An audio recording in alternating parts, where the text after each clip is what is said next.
शर्मा है। मैं आरकेटीएफ कॉलेज में फैकल्टी हूँ electronics and communication engineering department में। सर ने बहुत बढ़िया तरीके से एक्सप्लेन किया है। एक छोटी सी बात, एक छोटा सा फिनोमेना है। कितने लोग इंजीनियरिंग से बिलोंग करते हैं sir? Branch computer science double मैं भी आरकेटीएफ से। एक बहुत छोटा सा एग्जांपल दूंगा आपको, हालांकि टेक्निकल फील्ड से बिलोंग करता है तो सॉरी फॉर दैट, आप लोगों तक अपना मैसेज पहुंचाने की कोशिश करूंगा। एक थ्योरम आता है जो हमारी फील्ड है उसमें, इसे हम कहते हैं थेवेनिन्स थ्योरम। एक छोटा सा थ्योरम है।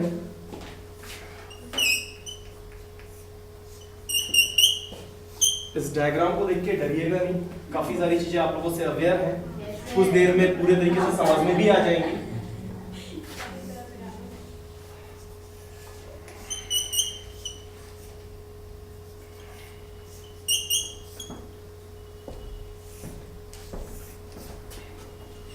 बेसिकली क्या होता है, जो ये थ्योरम बिलोंग करता है, इसमें एक सोर्स होता है that is called voltage source, current source. इसका मतलब ये होता है, ये वो सोर्स है जहां से इस पूरे सर्किट को एनर्जी मिलती है। ठीक है, एक्चुअली ये पूरा फिनोमेना बेस्ड है। एक फॉर्मूला है, current equals to VTH upon RTH plus of RL। That is your life. ये करंट है, लेकिन एक्चुअली जो मैं आपको प्रेजेंट करने वाला हूं दैट इज योर लाइफ। ये आपकी लाइफ है, दैट इज करंट। करंट होता है the continuous flow of charge, किसी भी आवेश का, स्पेशली ऋणावेश का। ठीक है, ऋणावेश का एक लगातार प्रवाह जो होता है वो होता है करंट। और आपकी जो लाइफ होती है वो भी जब तक आप कंटिन्यूअसली वर्क करते रहते हैं तब तक आपकी लाइफ चलती रहती है। अदरवाइज आपने मुर्दों जो बेड पे पड़े होते हैं, जिन्हें आप जिंदा लाश कहते हैं, उन्हें भी देखा हुआ है, वो कोई लाइफ नहीं होती। ठीक है, मेरे नजरिए में लाइफ यही है, कंटीन्यूअस फ्लो ऑफ चार्ज। आप जब तक काम करते रहते हैं तब तक आपकी लाइफ है, अदरवाइज आप कुछ भी नहीं। ठीक है, इसके लिए हमें कुछ चीजों की रिक्वायरमेंट होती है। VTH, VTH होता है एक इक्विवेलेंट वोल्टेज। ये वो वोल्टेज है जो इस सर्किट में जो आपके वोल्टेज सोर्सेज और करंट सोर्सेज हैं उनके थ्रू आप इसे कैलकुलेट करेंगे। एक्चुअली ये जो है ये एक गोल ओरिएंटेड प्रोसेस है। आपको अपनी लाइफ को सक्सेस करने के लिए सबसे पहले RL का पता होना जरूरी है। RL है आपका गोल। आप अपनी लाइफ में एक छोटा गोल, बड़ा गोल, जो कुछ भी आप फिक्स करना चाहें, लेकिन हमेशा इस बात का ध्यान रखिएगा, अब्दुल कलाम साहब की बात है कि आपका गोल जितना बड़ा होगा आपका फ्यूचर उतना ज्यादा सक्सेस होगा। जितना बड़ा, अपनी पहुंच से हमेशा थोड़ा सा ऊंचा अपना गोल फिक्स कीजिए, हमेशा इस बात का ध्यान रखिए। ठीक है, आपको इसकी रिक्वायरमेंट होती है। इस करंट को फाइंड आउट करने के लिए, मतलब आपकी लाइफ को सक्सेस करने के लिए आपको VTH की रिक्वायरमेंट होती है, RTH की रिक्वायरमेंट होती है। ठीक है, नॉर्मली हम जानते हैं ये एक वोल्टेज सोर्स है।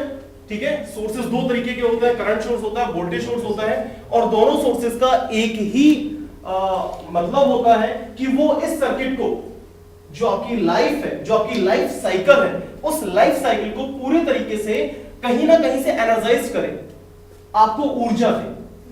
उसका मतलब यही होता है। ये है रेजिस्टेंसेस। इनका मेन वर्क जो है, इनका मेन वर्क होता है करंट का अपोज करना। ठीक है, ये पूरी की पूरी आपका लाइफ का, जो आपकी पूरी लाइफ है, उस लाइफ का एक फिगर है। ये एक सोर्स है जहां से आपको एनर्जी मिलती है। वो कुछ भी हो सकता है। ठीक है, वो कुछ भी हो सकता है। और ये वो डिफिकल्टीज हैं जिनको पार करते हुए आपको अपने गोल तक पहुंचना है। आपको आई कैलकुलेट करना है, यहां पर करंट कैलकुलेट करना है। उसके लिए आपको VTH की रिक्वायरमेंट है, RTH की, RL आपके पास फिक्स है, आपका गोल आपके पास फिक्स है।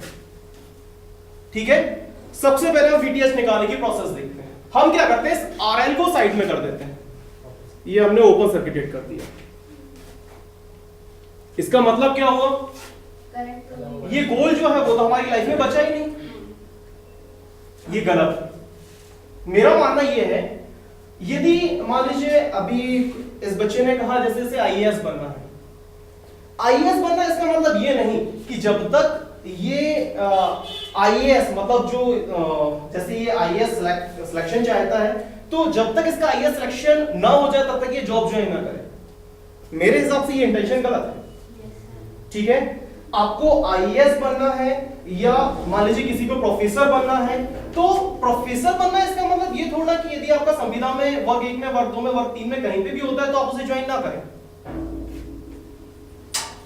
आपका टारगेट ये है, आपको छत पर जाना है, इसका मतलब ये है स्टेप बाय स्टेप प्रोसेस, आपको ईच ऑफ द स्टेप को फॉलो करना होगा, आपको हर एक सीढ़ी से होते हुए जाना होगा। उसके रास्ते में यदि आपको कुछ मिलता है तो आपको उसे भी उठाना होगा। तो क्यों ना हम उसे एज अ स्टेप यूज करें? क्यों हम फाइनली आईएएस के लिए ही बैठे? जस्ट एज एन एग्जांपल, ठीक है, एक एग्जांपल और कुछ भी नहीं। तो हमारा टारगेट क्या है? आईएएस बनना है। हमने माइंड में सेट कर लिया कि हमें आईएएस बनना है, हमारा आरएल फिक्स है। फाइनल गोल हम तभी जाके साथ बैठेंगे जब हम आईएएस बन जाएंगे। हमने हमारा टारगेट फिक्स कर दिया और इसे साइड में रख दिया। अब इसे साइड में क्यों रखा? क्योंकि कहीं ना कहीं यदि मेरे दिमाग में बार बार ये बात आती रहे कि मुझे आईएएस बनना है, तो हो सकता है मैं मेंटली प्रेशराइज्ड हो जाऊं और मैं उस एफिशिएंसी के साथ वर्क ना कर सकूं जो कि मैं करना चाहता हूं। तो उसके लिए मैंने इसे साइड में कर दिया। ठीक है, इसका इंटेंशन भी यही होता है। हो सकता है इस पूरे सर्किट से जो रेजिस्टेंसेस है, यदि हम इक्विवेलेंट रेजिस्टेंस निकालें और इसे इंक्लूड करते हैं तो वैसे भी बढ़ जाएगा, इसलिए हमने इसे बाहर निकाल दिया। हमारा बेसिक फंडा जो है वीटीएच निकालना है। वीटीएच निकालने के लिए हमें शॉर्टेस्ट पाथ की रिक्वायरमेंट होती है। जैसा कि हमें दिख रहा है, यदि हमने इसे ए पॉइंट एज्यूम किया है, इसे बी पॉइंट एज्यूम किया है, तो हम एक शॉर्टेस्ट पाथ मतलब सी एंड डी होते हुए हम बी तक पहुंच सकते हैं। ठीक है, क्या ये सही है? वीटीएच निकाल मतलब जो इंजीनियरिंग का फंडा है वो आपके साथ शेयर कर रहा हूं मैं। वीटीएच निकालने के लिए हमें शॉर्टेस्ट पाथ फाइंड आउट करना होता है। तो क्या ये रास्ता सही है? गोल के लिए तो नहीं जी, अपने गोल को पाने के लिए तो नहीं। नहीं, एक्चुअली गोल के लिए अभी हम बात नहीं कर रहे। गोल हमने फिक्स कर लिया है। इस गोल में जो भी हमें एक पॉइंट से लेके दूसरे पॉइंट तक पहुंचने के लिए, आज मैं जहां पर खड़ा हूं, ये बच्चा आज जहां पर है, वहां से आईएएस बनने तक जो सफर तय करना है वो एक शॉर्टेस्ट पाथ फॉलो करना चाहता है, एक सबसे छोटा रास्ता जिसके थ्रू ये पहुंच सके। तो क्या ये प्रोसेस सही है? शॉर्ट पाथ में सर बार शॉर्टेस्ट पाथ का मतलब सबसे छोटा रास्ता। शॉर्ट, आप जो शॉर्ट की बात कर रहे हैं उसका मतलब है कि दो ओपन सर्किटेड कनेक्शन को एक दूसरे में जोड़ दें, हम उसकी बात नहीं कर रहे हैं। ठीक है, हम बात कर रहे हैं सबसे छोटा रास्ता कि मान लीजिए ये बच्चा अभी यहां पे खड़ा है और इसे यहां तक पहुंचना है, तो इसे सबसे छोटा रास्ता यूज करना है। वो क्यों? क्योंकि इसे इसकी लाइफ को सक्सेस करने के लिए भी वीटीएच कैलकुलेट करना है। वीटीएच मींस वो एनर्जी सोर्स, एनर्जी कंजप्शन इसमें जितना कम से कम होगा उतना ज्यादा बेहतर होगा। क्लियर है? तो क्या ये रास्ता सही है? आपको बताएं, क्या ये रास्ता सही है? ये रास्ता सही है या हम इसे फॉलो करें? किसे फॉलो करें बताइए? छोटे वाले। शॉर्ट का मतलब क्या होता है आपके नजरिए में? शॉर्ट रास्ता क्या होता है? छोटा रास्ता। छोटे रास्ते का मतलब थोड़ा सा यहाँ पे टेक्निकलिटी है तो उसे मैं क्लियर कर दूं। छोटे रास्ते का मतलब ये होता है जहां पर आपके सामने बाधाएं कम आए। ठीक है, सेम फिनोमेना यहां पर इस करंट के लिए मैक्सिमम करंट हमें चाहिए। इस करंट के लिए जहां पर minimum number of electrical elements हो, जहां पर कम से कम इलेक्ट्रिकल एलिमेंट्स हो। हम यदि देखें 1 2 3 1 2 3 सेम केस।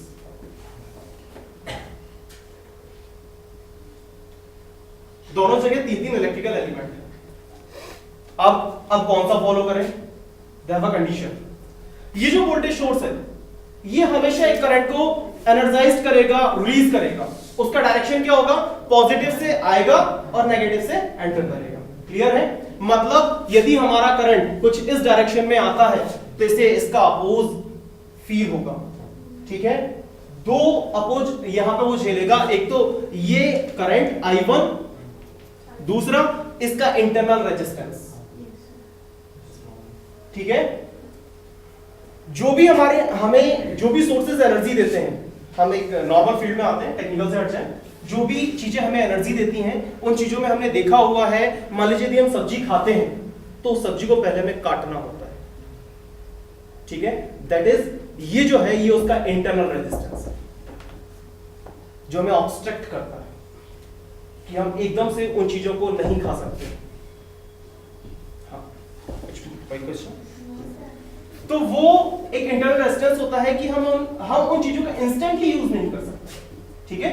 चलिए, तो सबसे छोटा रास्ता A to B जो हमें हकीकत में यहां पे सबसे छोटा दिख रहा है, ठीक है। ये सबसे छोटा रास्ता हो गया। यहां से हम VTH कैलकुलेट कर लेंगे, ठीक है। यहां से हम VTH कैलकुलेट कर सकते हैं क्योंकि हमें पता है V = IR होता है, ओम्स लॉ, ठीक है। V = IR मतलब ये जो एनर्जी सोर्स है वो जो भी करंट है इसमें, मतलब जो भी हम वर्क कर रहे हैं और जो भी उसके कारण हमें रेजिस्टेंस झेलना पड़ रहा है, इन दोनों का मल्टीप्लिकेशन जो होता है वो फाइनली हमारी एनर्जी में कन्वर्ट हो जाता है। क्लियर है? हमने यहां से एनर्जी कैलकुलेट कर लिया। इसके बाद that is the must for your life, energy हमने कैलकुलेट कर ली। यहां से अब हमारा मेन टारगेट स्टार्ट होता है, दैट इज RTH। एक्चुअली ये थ्योरम जो है वो मुझे इसलिए और भी ज्यादा पसंद है, ये हमें हमारी लाइफ के रास्ते बताता है। ये सबसे पहले जब हम RTH, हमने VTH कैलकुलेट कर लिया है, जब हम RTH कैलकुलेट करने के लिए आते हैं तो ये सबसे पहले हमसे ये बोलता है जो भी हमारे पास सोर्सेज हैं, लाइक वोल्टेज सोर्सेज या फिर कोई एक करंट सोर्स, जो भी सोर्स है हमारे पास, हम उन्हें डीएक्टिवेट करते हैं। मतलब हमारी लाइफ में जो भी प्रॉब्लम्स हैं, जो भी डिफिकल्टीज हैं, उन सारी की सारी डिफिकल्टीज को सॉल्व करने के लिए हमारे आसपास के एनवायरनमेंट में जो भी चीजें हैं जो हमें प्रभावित करती हैं, जो हमें अफेक्टेड करती हैं, उन सारी चीजों को हम डीएक्टिवेट कर दें, निष्क्रिय कर दें, उनका हमारे ऊपर कोई भी इफेक्ट ना हो। क्लियर है? हमारी सोसाइटी में दो तरीके की चीजें, दो तरीके की ऐसी चीजें होती हैं जो कि हमें अफेक्टेड करती हैं बार बार। एक वो जिनसे हमारा मिलना जरूरी होता है। मान लीजिए इस बच्चे को, वो हम आईएएस वाला एग्जांपल लेके चल रहे हैं, इसे आईएएस बनना है तो इसके आसपास, इसके सराउंडिंग काफी सारे लोग इसे ऐसे मिलेंगे जो ये बोलेंगे कि नहीं, तुम्हें ऐसा नहीं करना चाहिए, ठीक है, या तुम ऐसा नहीं कर सकते। एक स्ट्रेट फॉरवर्ड वर्ड्स उनका ये होता है, अरे वो तो बहुत टफ होता है और तुम ऐसा नहीं कर सकते क्योंकि तुम्हारे पास वो असेट्स नहीं है, तुम्हारे पास वो संसाधन नहीं है जिनके चलते तुम वो काम कर सको। इनमें भी दो तरीके के लोग होते हैं, एक वो होते हैं जिनसे आपका मिलना जरूरी होता है, जिनसे आपका मिलना जरूरी होता है, और दूसरे वो होते हैं जिनसे आप ना भी मिले तो कोई दिक्कत नहीं है। ये दोनों के दोनों सोर्सेज वही हैं। जब हम इन्हें डीएक्टिवेट करते हैं तो करंट सोर्स हमेशा ओपन सर्किटेड होता है, ठीक है, और वोल्टेज सोर्स इसे हम शॉर्ट कर देते हैं। शॉर्ट का मतलब यह है कि दो टर्मिनल यदि दूर दूर हैं तो उनके बीच बिना किसी रेजिस्टेंस के हम एक वायर जोड़ देते हैं ताकि आराम से करंट पास हो जाए, उससे कोई डिफिकल्टी ना हो। क्लियर है? एक को हमने ओपन कर दिया। यदि करंट सोर्स है मतलब ऐसे सोर्सेस हैं जिनसे आपके आसपास ऐसे लोग हैं जिनसे आपका मिलना जरूरी नहीं है, तो आप ये रास्ते से वो जा रहा है, आप इस रास्ते से निकल जाइए, ठीक है। लेकिन यदि वोल्टेज सोर्सेज एग्जिस्ट करते हैं, वोल्टेज सोर्सेज मींस ऐसे लोग एग्जिस्ट करते हैं जिनसे मिलना आपका जरूरी है। अब मान लीजिए कोई आपका टीचर है, वो हमेशा आपसे ये बोलता है नहीं तुम ये नहीं कर सकते, लेकिन हमें उसे करके दिखाना है। अब रास्ता क्या है? यदि नहीं मिलेंगे तो वो ये बोलेगा देख लो बड़ा हो गया तो मिलता नहीं है, आजकल नमस्ते करना छोड़ दिया है। तो आप क्या करेंगे? जाएंगे, बाकायदा पहले नमस्ते करते तब पैर भी पड़ेंगे और चुपचाप निकल जाएंगे। लेकिन वो इतनी आसानी से जाने नहीं देंगे, फिर वो एक आध दो लेक्चर वही सुनाएंगे, नहीं तो ऐसा नहीं कर पाओगे। तो क्या करेंगे हम? यहां से सुनेंगे, यहां से निकाल देंगे। वो हमारे लिए इंपॉर्टेंट है और वो हमें सीखना है, वो हम कैसे कर सकते हैं, क्योंकि वो काम अभी तक हम करते आए हैं, हमारे पेरेंट्स की हम बात नहीं सुनते हैं। सिंपल सा एग्जांपल, हमारे पेरेंट्स की हम बात नहीं सुनते, इसका मतलब हमारे पास वो टैलेंट है कि एक कान से सुनना है, दूसरे कान से निकाल देना है। हमारे टीचर्स की हम बातें नहीं सुनते हैं, वो टैलेंट तो हमारे अंदर भरा पड़ा है। ठीक है, तो ये चीज क्लियर है। वोल्टेज सोर्सेज भी हो गए, करंट सोर्सेज भी हो गए। इसके बाद इस पूरे का एक टेक्निकल फॉर्मूला है, उसे मैं यहां पे शेयर नहीं करूंगा क्योंकि वो कुछ ज्यादा कॉम्प्लिकेटेड हो जाएगा। इसके बाद अब ये पूरा का पूरा सर्किट जो है, इसमें सिर्फ और सिर्फ रेजिस्टेंसेस बचे हैं, मतलब आपकी लाइफ की प्रॉब्लम्स बची हैं। इन्हें आप कैसे सॉल्व कर सकते हैं ये आप बहुत बढ़िया तरीके से जानते हैं। आपकी लाइफ में ऐसी कोई भी प्रॉब्लम नहीं है जिसे आप सॉल्व ना कर सकें, जिसका सॉल्यूशन आपके पास ना। तो बस मेरा कहना यही है, सबसे पहले अपनी लाइफ का एक गोल फिक्स कर लीजिए। ठीक है, उस गोल को फिक्स करने के बाद ये सेट कीजिए कि आप उस तक कैसे आसानी से पहुंच सकते हैं। हालांकि हमें लगता है कि इन सारी चीजों को फाइंड आउट करने में, इन सारी चीजों को सेट करने में हमारा बहुत ज्यादा टाइम वेस्ट हो जाएगा। नॉर्मली हम अभी भी एग्जाम देते हैं तो हमारा फंडा क्या होता है, पेपर देखा और फर्स्ट क्वेश्चन से लिखना मतलब सॉल्व करना या लिखना चालू कर दिया। लेकिन बेसिक फंडा क्या होता है, सबसे पहले हम पेपर देख लें, पूरा पढ़ लें, उसके बाद हम ये देखें हमसे सबसे बढ़िया तरीके से क्या आता है, देन हम सॉल्व करना स्टार्ट करें। इसमें कितना फ्रैक्शन ऑफ मिनट्स, काफी कम है, 2 से 5 मिनट आपके खर्च होते हैं 3 घंटे में। और यदि इसकी वजह आपने कोई ऐसा क्वेश्चन उठा लिया जो आपसे अच्छे से नहीं आता और आप आधे घंटे उसमें परेशान हो गए, सारा पानी फिर गया, मतलब क्या निकला, कुछ भी नहीं। तो इससे बेहतर यही होगा कि हम हमारे गोल तक पहुंचने के लिए शॉर्टेस्ट पाथ को फॉलो करें। शॉर्टेस्ट पाथ को फॉलो करने के बाद हमें पता है कि हम कितने टाइम में किस तरीके से वहां तक पहुंच सकते हैं। तो उस रास्ते में अब जितनी भी प्रॉब्लम्स हैं, उन सारी की सारी प्रॉब्लम्स को सॉल्व करने के लिए हमारे आसपास के जो भी लोग हैं, 2 तरीके के लोग हैं, उन दोनों तरीके के लोगों को हमें डील करना आता है, जिनसे हमारा मिलना कंपलसरी है। हम उनसे भी मिल सकते हैं, वो कैसे, जो हमारे पास टैलेंट है उसका यूज करें। और जिनसे हमारा मिलना जरूरी नहीं है तो आप उस रास्ते से, हम इस रास्ते से।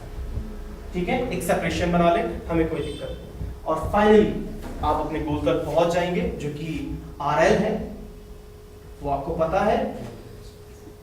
करंट आप कैलकुलेट कर सकते हैं यहां से, आपकी life success.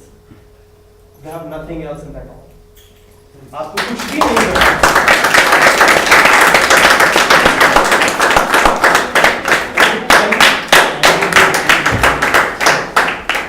Thank you. So ultimately life is yours and life is yours. इस रास्ते पे जाना है और लोगों को